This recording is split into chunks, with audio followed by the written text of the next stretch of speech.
Hello, hello, and welcome back to the Burn Pancakes podcast, where we laugh, connect, and remind ourselves that perfection is overrated. I'm your host, Katie Fenske, and if you're new here, I remind moms that everyone burns their first pancake, sometimes literally, sometimes figuratively, but either way, we're not afraid to admit it. Today's episode is one that I've been excited about for weeks. I've been doing a little research. So, we're packing our virtual bags and we're taking a trip around the world to see how moms in other cultures do this whole parenting thing. So, spoiler alert, it's a little different outside of the United States, from pregnancy to toddlers and school age kids and teenagers. Some of these differences might surprise you. Neither one is good or bad or wrong or right. It's just interesting to see how other moms are doing it. Now, here's the thing. We often get so wrapped up in like our own little bubble. Like, is my kid watching too much TV? Should I be doing baby led weaning? How do I keep up with all the Pinterest moms and the snack lunches and going to all these cool places? But guess what? Moms in Japan and Kenya and Sweden are asking the same questions. By the end of this episode, I just really want you to laugh and learn and maybe just rethink some of this mom guilt that you're feeling or carrying around with you. All right, so let's get started. All right, let's start with pregnancy because that's where this whole parenting journey begins. It kind of unofficially begins then. But if you count all those like Google searches that you do, like, is sushi safe in the first trimester? How much water should I be drinking? All of those questions that I asked. It all starts with pregnancy. So let's start in Finland, where pregnancy support looks like it came out of a dream. When you're expecting, the Finnish government gives you a baby box filled with all kinds of essentials like onesies and diapers, thermometer, all the things that you put on your registry. It even has a tiny mattress that turns into the box that your child can sleep safely in when they're a newborn. I mean, they're basically giving you a bassinet. The baby box has been around since the 1930s, and it's credited with like helping lower infant mortality rates. Meanwhile, in the US, you leave the hospital with like a bill and a warning label and no clue what to do next. I specifically remember taking birthing classes at the hospital. I mean, one Friday night, I took a birthing class and one breastfeeding class, but literally felt so clueless when I brought Ronan home with us. I didn't feel like I was prepared at all, even though I had read a ton of books. So knowing that there's a country that really supports prenatal care and prenatal preparedness, that is very appealing. It sounds really nice. All right, moving over to Japan. Pregnancy is treated almost like an art form there. Expectant moms are encouraged to just stay calm and relax to ensure a peaceful baby. They don't encourage heavy exercise, spicy food, or having negative thoughts, which I don't know how you do that when you are pregnant, especially when you're pregnant like the second, third time and you have little kids with you. So we compare that to the United States where I was literally doing weighted squats and burpees at a boot camp when I was 9 months pregnant with Jet. Now, I will say that during that pregnancy, I felt great doing it. And I did get back into shape pretty quickly. So for that pregnancy, working out a ton and staying active um, helped me. But with my third pregnancy, I barely worked out. It like really was hard on me. That pregnancy was very hard. Um, it just was not comfortable to move. I don't know if it's because it was my third, the positioning of where he was, but like literally walking hurt. So the thought of like being in a Japanese culture when they tell you to relax and, stay positive, that actually sounds very appealing. It would have been nice. All right. Now let's talk a little bit about postpartum care because I mean, I've talked about that on our podcast a lot about how that postpartum period seems to get forgotten for a lot of us moms. So in Korea, there's something called, and I don't know if I'm pronouncing this right, a san huorji. Koreans, please correct me. But it's basically a dedicated period of recovery postpartum where moms can focus solely on just resting and healing and bonding with their baby. Many women even go to like a postpartum care center where they're pampered with massages and meals. I mean, here in the US, we're lucky if our friend brings us a frozen lasagna. Most women, including myself, in those first 4 weeks are so worried about the thought of going back to work that you're already thinking about pumping and freezing breast milk. I just know that postpartum period for me was very stressful and I didn't really get a chance to relax. And anytime I felt tired and wanted to take a nap, I felt guilty about that. So I wish we could take on a little bit of that Korean philosophy or mentality of resting during that postpartum time. Okay, speaking of those early days, here is a fun fact. In Denmark, it is totally normal to see babies napping outside in their strollers or in like a little baby basket, even in freezing temperatures. Danish parents believe that fresh air is essential for a baby's health and their immune system, and they will let them sleep outside when it is very chilly.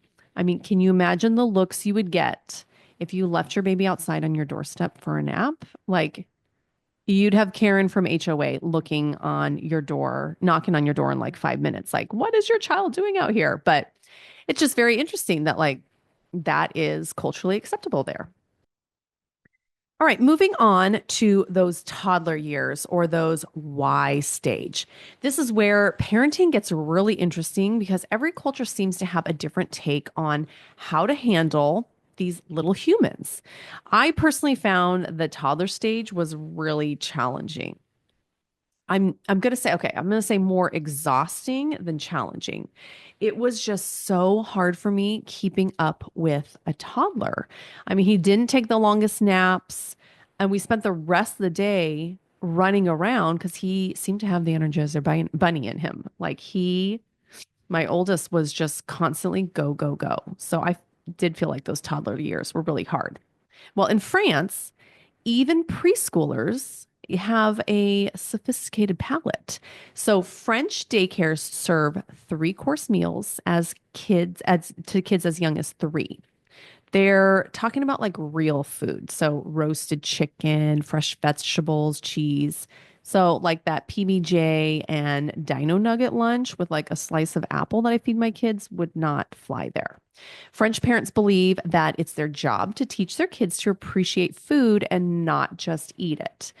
Meanwhile, I'm over here celebrating when my kids eat something green that isn't a gummy vitamin.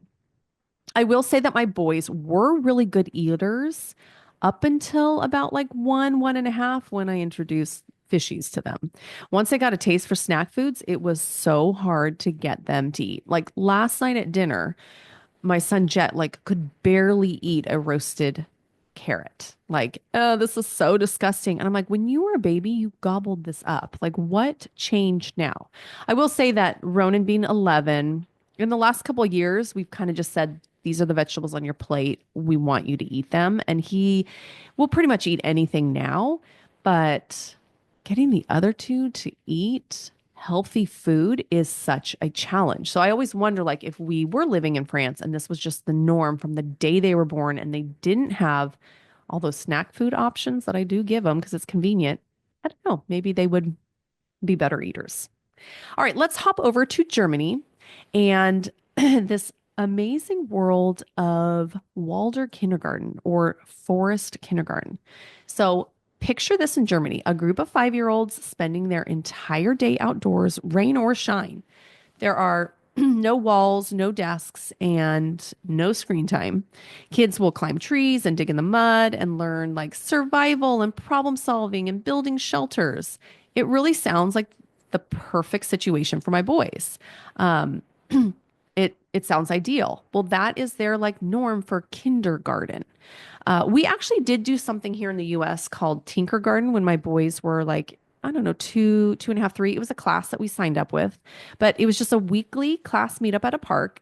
And it did have very similar philosophies where the point was just to explore nature, problem solve, interact with other kids. And the parents were kind of just there as observers, but not necessarily like the instructors. So the instructor would kind of like put out some things and then the kids were there to explore with it. My kids loved this. I always made sure to pack extra clothes because they got muddy, they got dirty, there was water play. They like highly encouraged that. Now, I could tell that a lot of us US moms were kind of uncomfortable with this. Like it was hard at first to like, sure, put your hands in the dirt and like play with this mud. Like our instinct is like, oh, don't get dirty. I don't want that getting into my car. Um, but my boys thrived in a class like this. And like the less I worried about the mess, the more like I could see them getting into it. There was a day too where it rained and like any other class, we'd think, oh, it's outdoor at a park. It's canceled.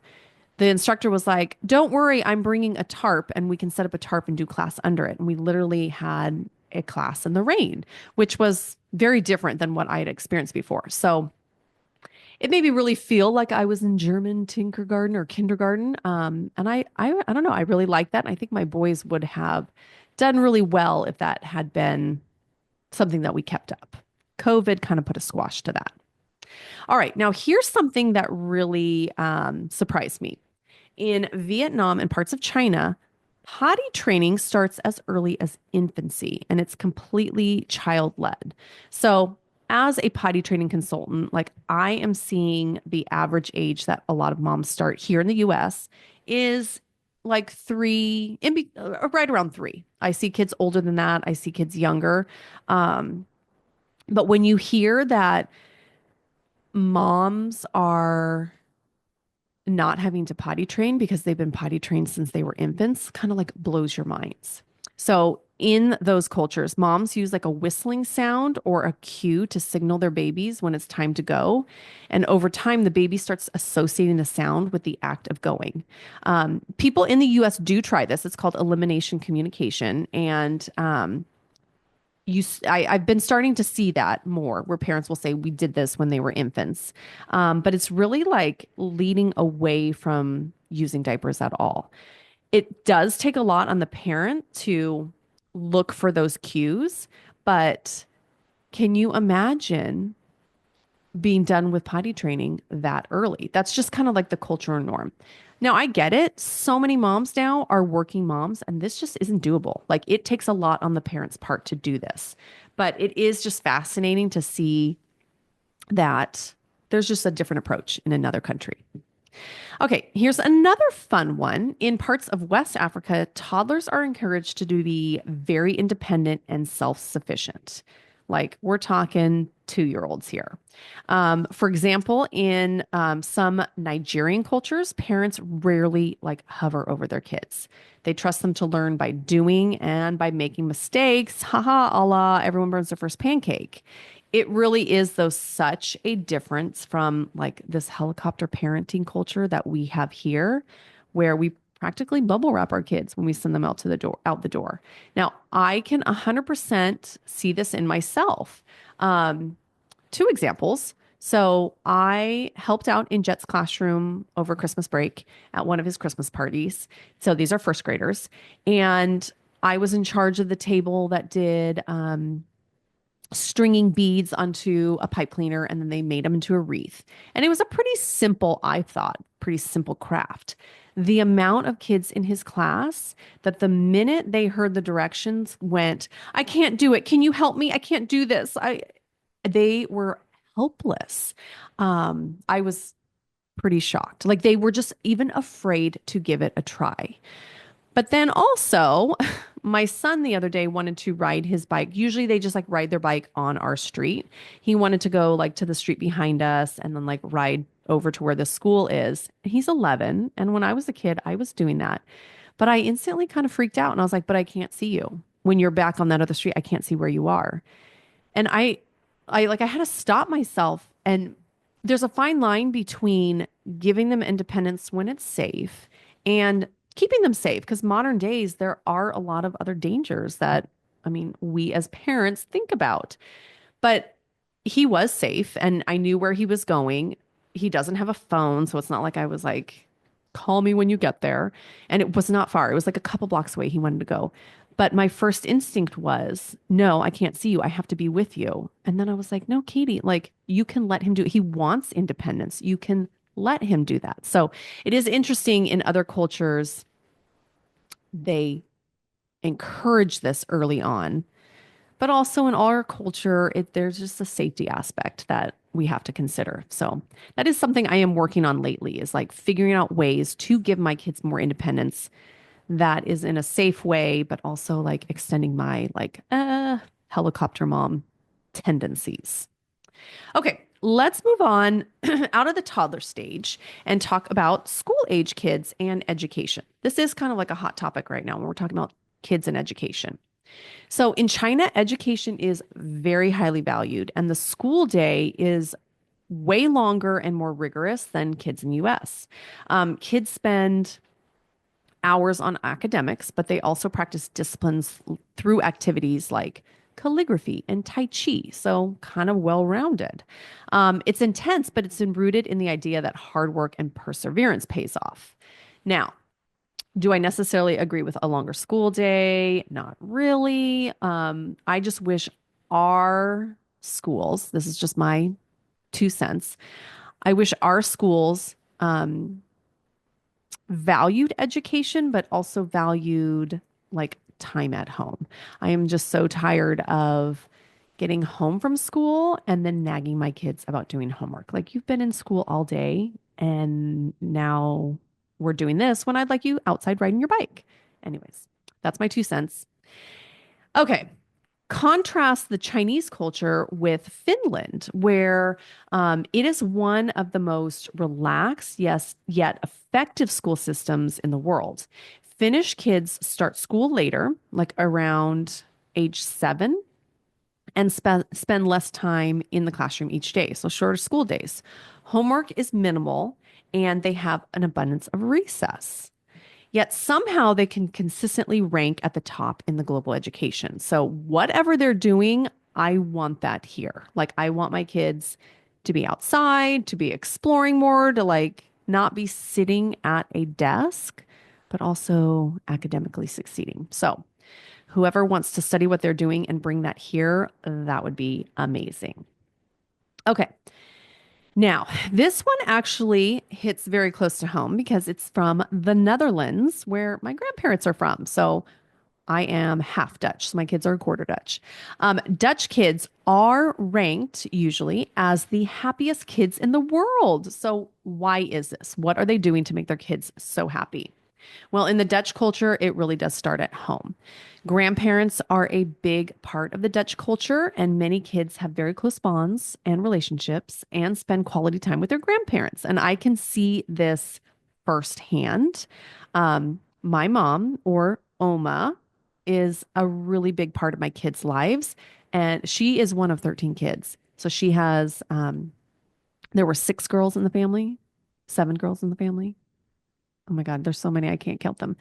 But I can see that now in all of my aunts and the way they grandparent their grandkids. Like, they're all so involved. And Oma is like the most amazing person in their life. Still to this day, my 11-year-old, Oma is like so much.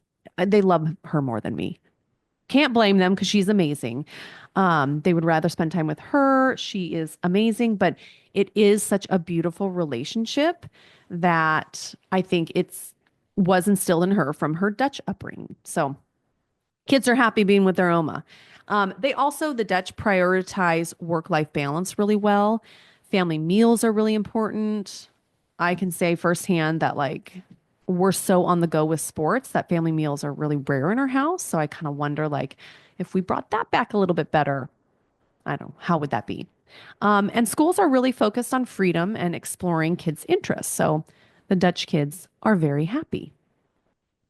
Okay, and speaking of freedom, we're going to circle back to Japan for a moment. Have you ever seen those videos of like little Japanese kids commuting to school on their own? It is not uncommon for 6-year-olds to hop on a train or a bus without a parent. It's part of teaching independence and responsibility from an early age. So, meanwhile, we're still over here buckling up our 7-year-olds' car seats because it's faster and we don't want to hear them argue. Um, I get today's world is a little different and we can't just send our kids on a bus like that. But again, back to the whole biking thing, like I think our kids do crave that independence, and it is hard for us now in the United States to feel comfortable giving them that. So, just some food for thought there. Okay, so moving on to teenagers. This could be a challenging time. In the United States, a lot of times we think of this as like a very rebellious time, but in many cultures, teens stay very connected to their families.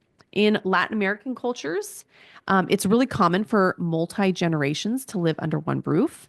Teenagers are expected to contribute to the household, whether it's helping with chores or looking after younger siblings or just being present at family gatherings. And it just really comes from a strong sense of community and responsibility. In South Korea, education takes a center stage during those teen years. High school students often attend during the day and then study at night at private academies. It's really intense, but they believe it's an investment in their future.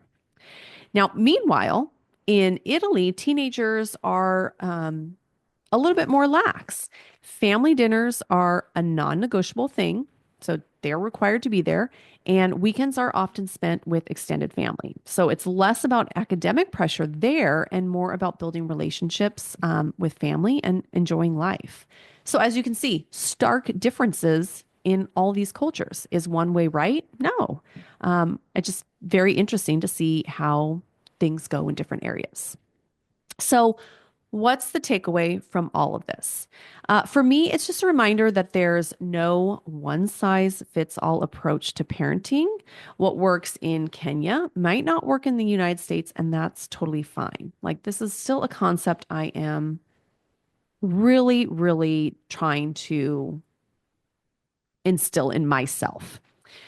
Maybe we can borrow a few ideas, though, from some people, like the Finnish baby box, or just having that support during that postpartum time, or the French approach to food. Because let's be honest, like a toddler who willingly eats vegetables sounds amazing. Like they are doing something right, and maybe I can learn a little something from them.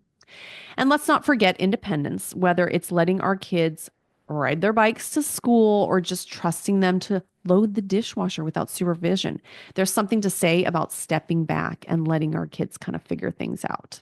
So at the end of the day, parenting is about doing what is best with what we have, and remembering that burning a pancake or two along the way is part of the process. We're all kind of figuring this out. So that is it for our trip around the world. I hope you enjoyed this episode, maybe learned a few things about other cultures. If you did, I would love it if you subscribed to the podcast, wrote a review, shared it with some friends, or just said hello to me over on social media. And until next week's Momversation, I hope you have a great week. And remember that everyone burns their first pancake, so just keep flipping.